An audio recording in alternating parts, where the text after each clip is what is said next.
Hello guys, hope you are doing well. Welcome to our YouTube channel Dream Band 8 ਤੇ guys ਅੱਜ ਆਪਾਂ ਗੱਲ ਕਰਨ ਜਾ ਰਹੇ ਹਾਂ ਸਪੀਕਿੰਗ ਦੇ ਕੁਝ ਕਨੈਕਟਰਸ ਦੀ। ਬਹੁਤ ਸਾਰੇ ਬੱਚਿਆਂ ਨੂੰ ਪ੍ਰੋਬਲਮ ਆਉਂਦੀ ਹੈ ਕਨੈਕਟਰਸ ਜਦੋਂ ਆਪਾਂ ਨੇ ਸਪੀਕਿੰਗ ਦੇ ਵਿੱਚ ਆਪਣੇ ਆਨਸਰਸ ਦੇਣੇ ਹੁੰਦੇ ਜਾਂ ਫਿਰ ਜਦੋਂ ਆਪਾਂ ਨੇ ਆਈਡੀਆਜ਼ ਐਡ ਕਰਨੇ ਹੁੰਦੇ ਜਾਂ ਫਿਰ ਕੰਟਰਾਸਟ ਕਰਨੇ ਹੁੰਦੇ ਆ ਉਸ ਟਾਈਮ ਆਪਾਂ ਕਿਹੜੇ-ਕਿਹੜੇ ਕਨੈਕਟਰਸ ਆ ਜਿਹੜੇ ਯੂਜ਼ ਕਰ ਸਕਦੇ ਹਾਂ। ਸਭ ਤੋਂ ਪਹਿਲਾਂ ਹੈਗਾ ਆਪਣਾ ਓਪੀਨੀਅਨ ਦੇਣ ਲਈ ਆਪਾਂ ਯੂਜ਼ ਕਰ ਸਕਦੇ ਹਾਂ in my opinion, in my view, to my mind. I would say, as far as I'm concerned, in my perspective, according to me, according to my point of view. ਜਦੋਂ ਆਪਾਂ ਨੇ ਕੋਈ ਆਈਡੀਆ ਨੂੰ contrast ਕਰਨਾ ਹੁੰਦਾ ਉਸ time ਆਪਾਂ but, however, that said, mind you, at the same time, whiles that's true, ਇਹ ਸਾਰੇ ਕਨੈਕਟਰਸ ਆ ਜਿਹੜੇ ਯੂਜ਼ ਕਰ ਸਕਦੇ ਹਾਂ। ਠੀਕ ਹੈ।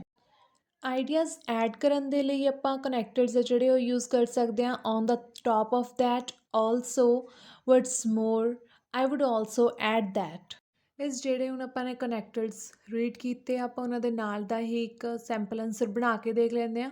ਸੋ question is do you think it is important for friends to laugh together and answer is to my mind it's extremely important because it helps us to chill out.